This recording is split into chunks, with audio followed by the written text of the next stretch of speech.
The revocation of Orano's permit to operate the Uranium mine in Niger is a pivotal moment. It underscores the intricate balance between energy needs and geopolitical maneuvers.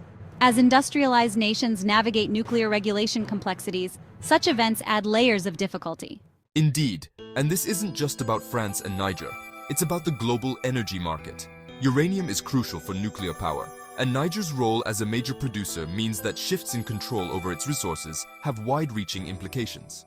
Yes, this strategic move by Russia to strengthen ties with Niger could reshape the nuclear regulatory framework and energy security, especially for Europe, which relies heavily on uranium imports. And amidst this geopolitical chess game, we must address the environmental stakes. The world's growing energy demand leads to increased carbon emissions, yet the transition to cleaner energy sources is lagging.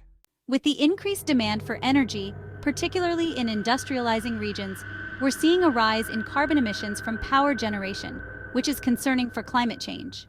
Renewable energy sources are expanding, but they're not yet sufficient to meet global electricity demand. Fossil fuels still dominate, and without a shift to cleaner energy, high carbon emissions will continue. The situation in Niger is a microcosm of the international politics of energy.